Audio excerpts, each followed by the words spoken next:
Hi, this is Tamara Pierce. I'm here talking to Andrew Simpson about the information audit assignment, and I'm asking him about the thinking and research process he went through to do well in this assignment when he did IFN615.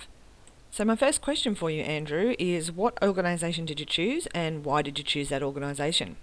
Hey, great to be here. I chose Doctors Without Borders, which is a global humanitarian medical aid organisation that most people should be pretty familiar with. Um, it wasn't the first organisation I came to because with this assignment you need to be able to have a decent amount of information and a reasonable knowledge base to assume what the organisation exists to achieve. And you need to be able to either get that information available from their website or from publications or from the media or from So that's what we mean when we're saying a desktop audit, is That's that we right. get the information from publicly available sources. We're not going in there and asking people stuff. So you need to Exactly. choose someone that has enough publicly available information. Yeah, and the public institutions like universities, museums, cultural institutions, libraries, government organisations, not-for-profits, these are all kind of report happy organisations, so there's typically a lot available about them. Doctors Without Borders had a really good kind of global corporate site. There was also their American website I was able to get a lot of detail from, and a lot of it was really high level. A lot of it was like pages like their mission page and their vision statements and an overview of their operations. And because they're so diverse in their operations, I had to really narrow down my inquiry to one or two things. And I honed in on a specific goal that they articulated on their website, which is finding and caring for those most in need who are caught in the crisis of conflict and are suffering from illness, wounds, hunger, grief, and fear. So that self-contained goal, I said, right, I'm going to look at their operations just in relation to that. Yep. Because they specialise in responding during the acute phase of a crisis. So natural disasters just occurred or outbreak of civil war, those kinds of things where it's quite mad on the ground. So I'm just going to go through that in my mind again to get to the point where you had a part of an organisation, you could do an information audit effectively for this assignment. You basically had to scan the environment for organisations you were considering doing something about, see which one of those had enough publicly available information for you to work with. Right, went, okay, out of those, Doctors Without Borders looks pretty good. Then look in more detail at the organisation and narrow that down again, because lots of interesting organisations are just far too big for us to do it. Like that'd be a massive consulting job for someone to actually do an information audit on the whole of Doctors Without Borders. So for this assignment, you narrowed it down to one section or part or business goal of the organisation. How you did it was choosing one of their goals that's part of their mission. One of their stated goals. And then you looked at that as that operation or that thing, and that's what you focused in on. So I focused on that goal. So you're right. It took me about a week to arrive at this organisation because a couple that I was interested in, I had to let go because I just couldn't find enough about them. So I focused on that goal specifically, and then from there I broke that down into smaller things, and there were kind of two explicit tasks in that. It was the finding and the caring. So there's two activities they've got to do to support that goal. They've got to find people on the ground and decide who's most in need, and then they've got to render assistance. And so I felt like those two things had similar information requirements and flows. They relied on intelligence gathering and verification, and a lot of this was my judgment, I have to say. These are the things I thought were required. And so communication between decentralized management and local teams, and I made that assumption based on what I knew about their corporate structure. I thought there's going to be a lot of back and forward over multiple borders. And then requirements to gather information from people on the ground. So it's a typically very fast changing and uncertain environment that they operate within. So I needed to really, I had an idea about what that would be like. I thought that sounds particularly difficult. So I did a scan of the literature, particularly around crisis communications, and I found a couple, not much I have to say, but I found a couple of really good articles about the difficulties associated with verifying information and getting credible sources of information in a minute-by-minute kind of crisis situation. So it wasn't an article on Doctors Without Borders operations. It was more general around crisis comms in general, and like the information needs and issues there. Okay, so I'm just going to deconstruct that little second part of the process that you've done. Yeah. You've looked at, your goal, what they need to achieve that. Your assumptions about what they need to achieve that is based on your knowledge of the organisation, its structure. Yeah. So that was about from public documents. And those two things that they did as part of their goal, were they publicly stated, or you derived that from reading about what they did? Yeah, I guess I derived those. I distilled that down to kind of the verbs. Yes. Yeah. So this is the thing that students are going to have to think about is, okay, if there may be a goal of an organisation, what they're going to have to think about is, what will that organisation actually do to achieve that goal? And they might find some of those things in annual reports, those sorts of things about their activities. Yes. Or they might need to extrapolate using just basic logic and knowledge of how organisations work. So your knowledge of how the organisation was structured and the fact that there was teams out in the field and there's a corporate structure helped you understand there must be communication that way. Yeah, that's right. So this is not something that is necessarily going to be an answer sitting in front of you. This is the things that you're going to have to deduce from the published documentation you find, and just basically logically working through, if I was in that situation, if I worked for those people, what sorts of things would our teams have to do and what sorts of information would we need? So that's something that students are going to have to do and extrapolate out. And if they'd like some advice on that, that's okay. They can check in with the teaching team. Yeah. We're not going to tell you all the answers, but we'll give you some prompts about whether you're thinking in the right direction. Yeah. The process is a constant question. Yes. It's a kind of process. Yeah, it would be very sort of iterative before you come up with something that you can say, yes, I think this is what's going on. And your solution or your assumption about what's going on, the teaching team are not going to go and check if that's what Doctors Without Borders actually do in a crisis situation. What we're checking is that you've made logical assumptions that can be backed up with basic logical arguments, critical thinking, and possibly some evidence that is related, and that's what you found in the literature. Things about crisis situations. So this is what this desktop audit is about. It's not about actually knowing exactly everything that does happen in that organisation. It's about analysing what is most likely to happen and information issues that are most likely to come up in the organisation that you're looking at. Spot on. And what did you do after that? Yeah, so once I had identified what I thought the organisation needed to do to support its goal, I wrote down some questions like, what information do they need? Because we are looking at the organisation's activities through the information lens. I said, what do they need, or what information do they rely on to do these things? And I speculated that those sources might include military briefings, social media, news bulletins, kind of human intelligence. And then I thought, well, how would they store and disseminate this information in a way that's meaningful to people that need it? How could they effectively treat information capture and dissemination as a continuum? So when I say a continuum, when you're gathering intelligence, I presumed you're going to need to constantly add to it and verify it, because it's a very fast-changing situation. So you might find one bit of information that needs to be fed back up and then validated, fed back down, made credible or dismissed. I also thought, how can the organisation identify audiences for its information to make sure that everyone that needs information has the right information at the right time? And so these are questions that I used to kind of guide my inquiry. And I thought, if I answer these questions in the form of a strategy when I get to that, then that will be fine. But for the presentation, it's just on you to kind of arrive at the issues. It's not necessarily to solve the issues yet. It's really, I have a really good look at the organisation, work out what you can about it, identify problems, and explain why you think they're problems. And that's kind of where it ends for the presentation. And you just don't put pressure on yourself to solve these issues. No.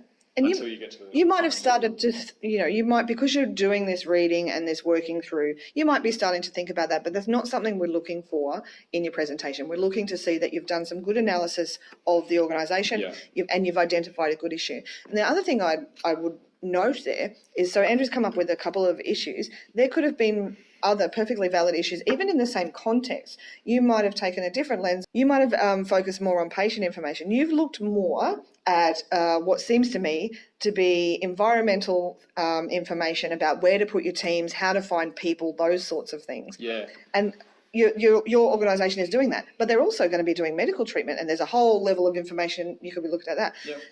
Neither of those is right or wrong. Like they're both right. There's so many complex lenses that you can look at information. As long as you can justify, this is the organisation, these are the things that are happening, and these are issues that I have identified, you're good. There is no big, perfect right answer. Yeah. Doctors Without Borders might have solutions for all this stuff, but you can't know, and we don't expect you to know. But exactly, we want you to be able to critically identify an issue. Yep. Whether you think the organisation knows what to do about it or not, what are potential issues as they relate to information? And this actually relates to you being employable once you've finished your study, is organisations are not going to employ you to write an essay about the theory. They're going to employ you to apply what you've learned to an organisation. So the fact that you've gone through this process, you would never be doing this completely as an individual. You'd be part of a team, you'd be part of the wider organisation. But actually getting this practice of critical analysis and applying your theory to a real situation is really important. And the artefacts that you produce by doing the presentation and writing the report are things that you can have in a portfolio or a resume if you're applying for that first job after you finish. Yeah, and the thing with organisations too, and the beauty of the information audit is that it's a voyage of discovery, and because an organisation is never going to come to you and as an information management consultant, say, and they're not going to present their issues to you in a way where you can just deliver an answer. They're going to come at you with they're going to say, this is our issue, and you're going to really need to interrogate that issue to find out that it's probably something else. It's probably this issue over here that's contributing to it, and this is how we solve that using information. So they'll never come to you with this perfect problem in a box. You're going to actually need to interrogate what they say to you, and often you'll find out the problem's something completely over to the side that they're not even aware of. It could be an information culture issue, it could be a technology issue, it could be a people issue, it could be a whole ton of things, but they won't know. That's why it's a problem. Exactly. They can't solve it. Yeah. So once I got to that, I summarized the issues and I put together what I thought was an information flow diagram. So that showed, based on everything I'd worked out, how I thought information would move through teams and how information would be collected and what the sources of those information were and how they fed things into the information life cycle as it related to these activities. So the scope's really, really important. If you set yourself the scope of a single activity, don't introduce other stuff, just stay focused. Use that activity as your scope. And I just want to check, so all of this thinking and research and writing or drawing things out, you're doing all of this before you start making a presentation, yes? Oh, yeah, absolutely. So this is the thing that our students really need to understand. This assignment needs quite a lot of thinking about and then going through an iterative research loop. You can't just go do your research, then write the thing. Yeah. You need to keep researching, keep looking, keep thinking, sketching your ideas out or making a diagram of some description, or if you can write all of this in just sentences, well done, you've got better writing skills than me. But this is all going to happen before you start making a presentation about it. So this is why you need to start early, but realise the work that you do makes everything easier later and makes the solutions or the ideas that you eventually will come up with much more relevant. But you have to do this critical thinking before you start trying to do the assignment. Yeah.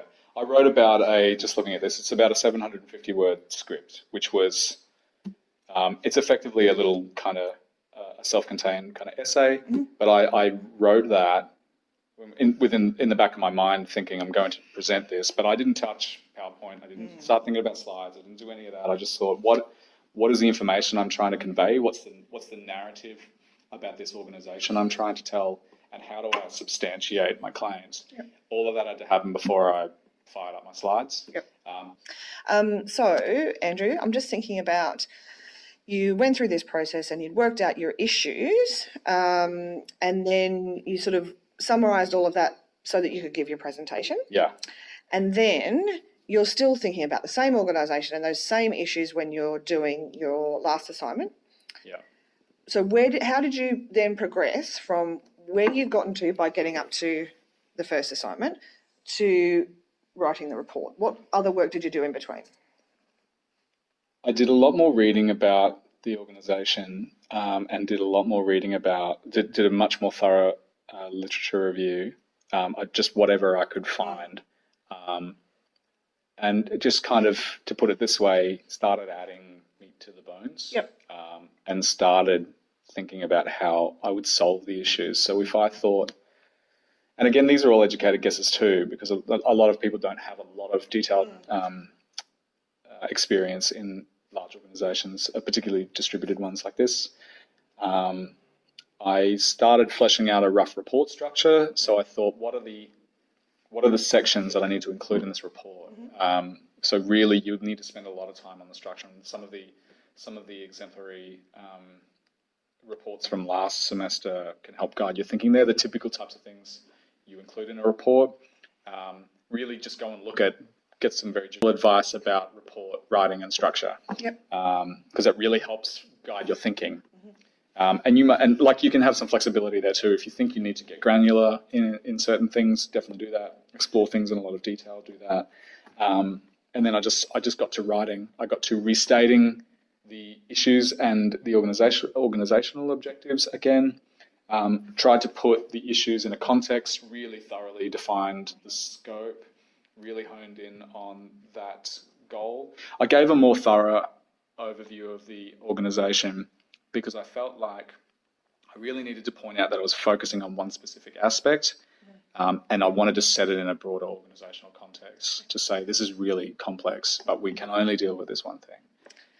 We're thinking about generalising how you do research on these issues. So you're thinking about crisis situations and the kind of things that happen there, and you did some searching to find literature about communication in crisis situations. Yeah. And information, or like, because what I'm thinking, communication ended up being the only thing that was available. Yeah, so I'm thinking this is the thing: is there may not be literature about, I don't know, if you're in a medical situation or a community building situation, there may not actually be literature that is going to come up when you search information for community building organisations. Like there's not going to be, unfortunately, anyone giving you research to support your organisation situation on a platter.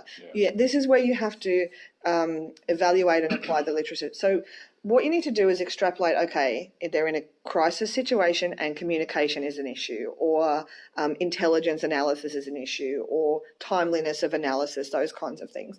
In different organisations where there's community groups or public organisations and they're trying to, for example, build community or gather more investment in the arts, I don't know, you're going to have to extrapolate out and find research to support those issues and then show how you're applying that to your current situation. So, and this is the kind of critical thought and synthesis that we're expecting at a master's level. Yeah, and in order to do it, absolutely, and I would say you've got to get creative with your research if it comes to that.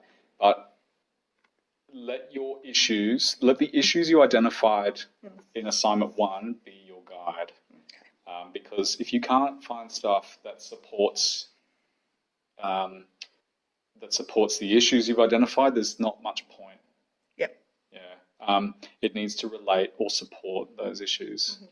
So you will have identified earlier that there is some literature at least, and then you'll be looking further for that as you write the report, because you want to have more than one or two sources.